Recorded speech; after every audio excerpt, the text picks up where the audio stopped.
Tony, Fort Worth, Texas, we're taking you right away because it says here you disagree with me. So you're against the Constitution, correct? No, Mark. I really believe in the Constitution. I was a Marine. I joined the Marine Corps because I think... Listen, first of all, I want to salute you for your service. Now, let's get down to the... Is that music already? All right, Tony, don't hang up. Tony, don't hang up. I have no choice but to take this break. And when we come back, we will talk to Tony, who has served in the Marine Corps and disagrees with me. We'll be right back.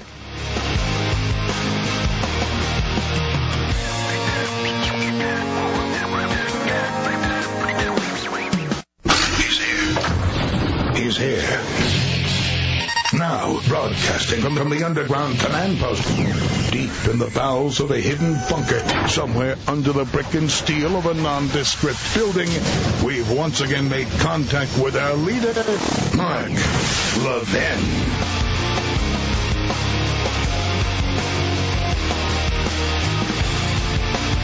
This is Hour 2. I'm Mark Levin. The number, 877-381-3811.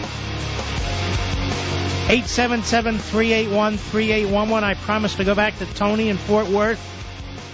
Served in the Marines. He disagrees with me. Go.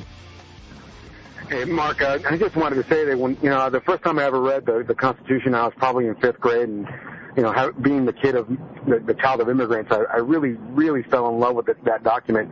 It's one of the reasons I joined the military, but, I gotta be honest with you, Mark. I live today. I'm 39 years old. How old are you? I'm 39 now.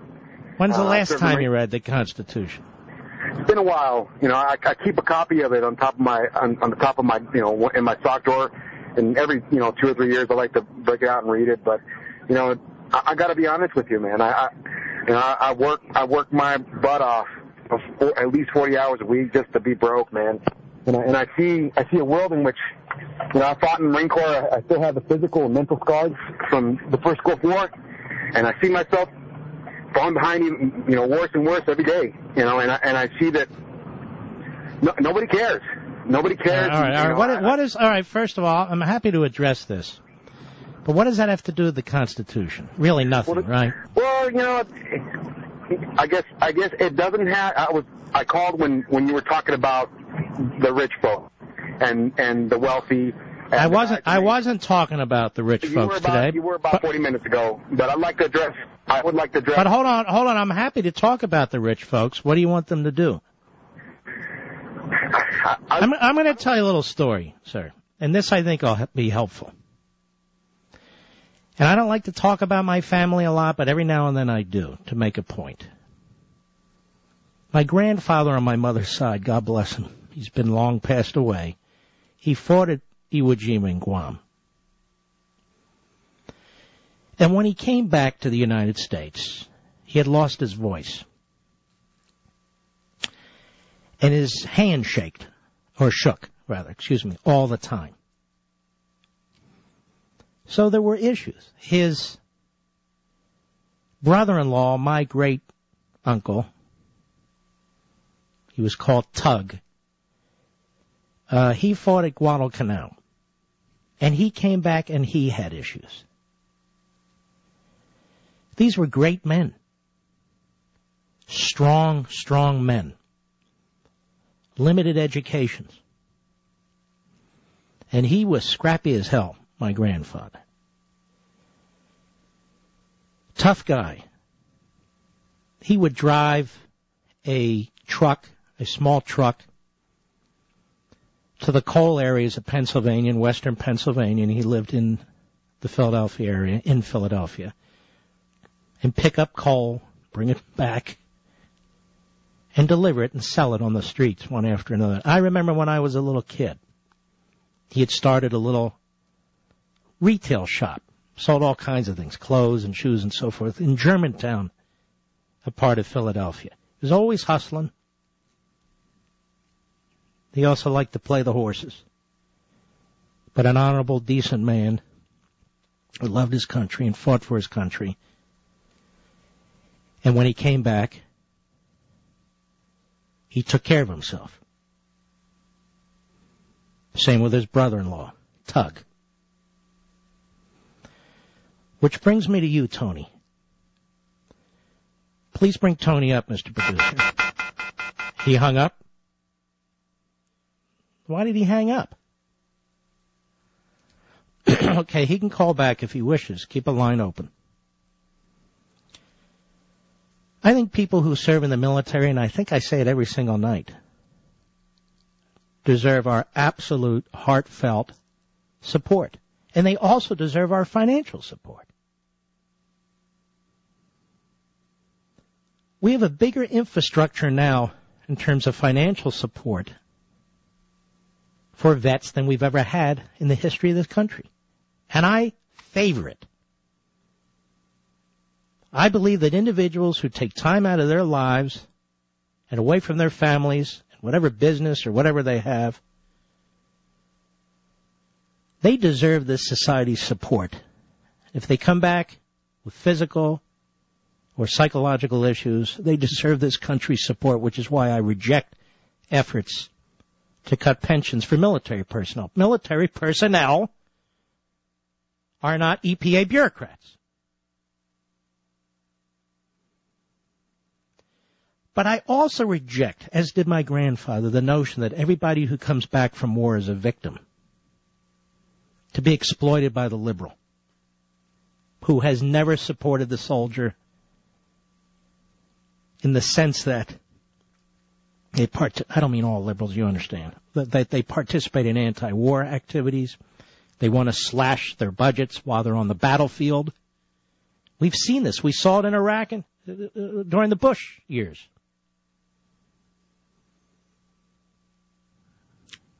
So I also saw this as a young man during the Vietnam War. The only soldier that liberal politicians embraced was the soldier who would act like and speak like a victim. Look at John Kerry. He built a whole career on this. This has nothing to do with rich people. This has nothing to do with the Constitution. That's why I wanted to question that gentleman, and in a very serious way, because what does his situation have to do with rich people? Whatever that means today. See, that's a connivance, an irrational connection that a liberal would make, which is why I wanted to question him and ask him about his unit and a bunch of other things. Just to get to the bottom of this. I know all people who've served in the military are not conservatives. That's obvious. All people who've served in the military are not Republicans. We have great heroes who are Democrats, who are liberals, and so forth. That's not my point either. My point is to try and connect the returning from service in the military with soaking the rich is absurd. Absolutely absurd. If an individual has issues that are, legitimate issues when you come back from war, that individual should be cared for. No, I'm not an anarchist. I'm a conservative. When you send a young man or woman off to war, they are our responsibility when they come back. And I'm not talking about we have a responsibility to feed and clothe. I'm not talking about that. But if they come back harmed, injured, if there's some problem, then we as a society, we rally around those people. And I feel the same way about the cops and the firefighters. When they put their asses on the line where we would never put them, then we support them. That's what we civilians do. I don't view them the same way as paper pushers. I don't view them the same way as the parasites all around us who think they have a claim on my life and my property. And same with you. And take from my family and take from your family. Able-bodied people. People who are intelligent or at least intelligent enough to take care of themselves. We are a humane and a kind people. We will put our hand out and help. We do have a safety net, but we do not believe in this Marxist idea of redistributing the wealth and destroying successful people and trashing successful people as if somehow we're going to rise up and have a better life if we destroy somebody else. And this is where the leftist, the statist, the liberal drives us. This is where they take us with the class warfare crap.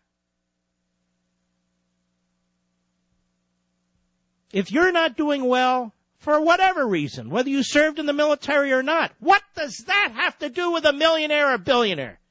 Or somebody who makes $200,000 a year, or $250,000, or somebody that works for an insurance company, or in a coal mine, or in an oil field.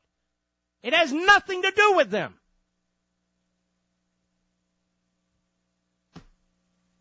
Our government, particularly the liberals who run it, are trying to turn us against each other. They're trying to change the very nature of this society. And they're succeeding. And they're succeeding. Opportunity is not created by a government welfare program. Opportunity is not created by a government entitlement program. Opportunity is created in a free society. Let's go to Brian in Dallas. How are you, my friend? I'm doing great, Mark. Thanks for having me on. Yes, sir. I wanted to say thank you first off for everything that you do every day. And my father was a corpsman for 1st Division, 1st Recon Battalion in Vietnam from 65 to 67.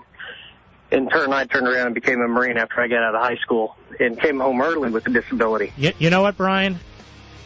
Do not hang up, Brian. I want to carry you over after the break and pick up where we left off. Don't hang up. We'll be right back. Yes, sir. I was listening to that gentleman from Fort Worth that is also a Marine, and the one thing that I keep hearing over and over, and he should know better than most, is that to earn that title, you had to earn it. And everything in this life, if you want it, you have to earn it. That is the one lesson that my father taught me the best. Nothing is free. It's all out there for the taking, but you have to get out there and earn it. Now, you're a Marine? Yes, sir. And you're disabled? I've got a 10% disability. It's a very minimum. And are you working right now? Yes, sir. I actually do 3 different jobs. Mm-hmm. Well, man, if you didn't have that 10% disability, you'd be doing 4 jobs. Probably. You're amazing. I'm a reserve police officer now. I used to be full-time. I stepped down Really? 2 years ago after I was in an accident 2 years prior to that fractured three vertebrae in my back. Lord. And, you know, it's every time you get knocked down, you got to get up, dust yourself off, and get back to it because nobody's going to hand it to you, although that seems to be the mentality lately. You're terrific, man. Don't hang up, Brian. I'd like to send you a copy of Liberty and Tyranny. Isn't he inspiring? God bless you, man. We'll be right back.